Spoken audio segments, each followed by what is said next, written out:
Dueñas Vice Mayor Amy Paz lamasan nagtaliwan samtang ginabulong sa ospital matapos ginapahayag nga aksidente sininga natiruhan ng iya kaugalingon. Iban pang anggulo sa kamatayon sini ginapadalman sang kapulisan. Si John Sala nakatuto.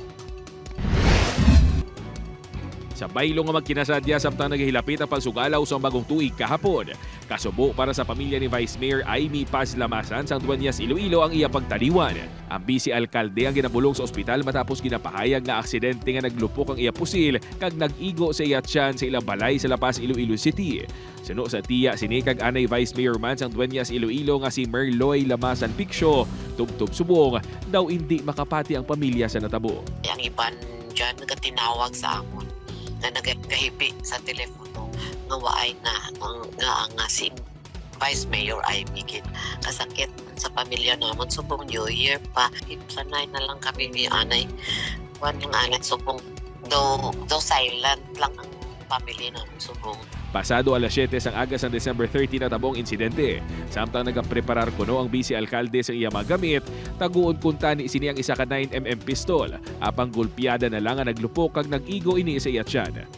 Una naging pahayag nga estable ini kag nagapaayo na sa ospital. Apang kahapon sang hapon, ginkumpirmar sa mga himata sini ang iya pagtaliwan. Sa investigasyon sa kapulisan ng live-in partner sini nga si Lord Byron Torrecarion nga amuman ang naghatag sang statement sa kapulisan ang nag-iisahanon sini nga upod sang natabong insidente. Wala naman ginadula sang Iloilo City Police Office ang posibilidad sang iban pa nga anggulo magluwas sa accidental firing. As of now, ang accidental firing ang isa sa mga dako nga ginatutukan no, sa bahin sang kapulisan. But as we are saying, nga sige pa man i-follow up naton.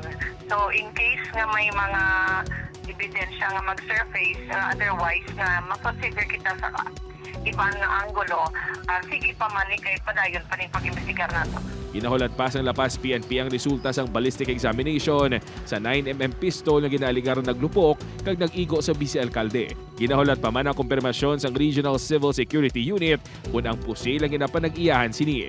Luyag man sa kapulisan nga ipaidalom sa paraffin test ang live-in partner ni Lamasan. Yung partner ko ni Vice Subong na pagdadagdasan na request for paraffin test. Ako po nasaran sa mga ground.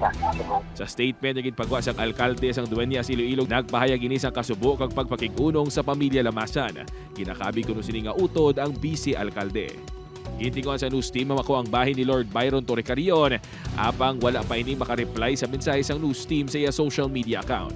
Ang pamilya sang vice-alkalde wala man sang opisyal nga pahayag kaangot sa insidente. Suno sa kapulisan, naghinyo ang mga ini nga respetuho ng ila privacy. Upod kay Cirilo Duque, John Sala, 1 Western Visayas.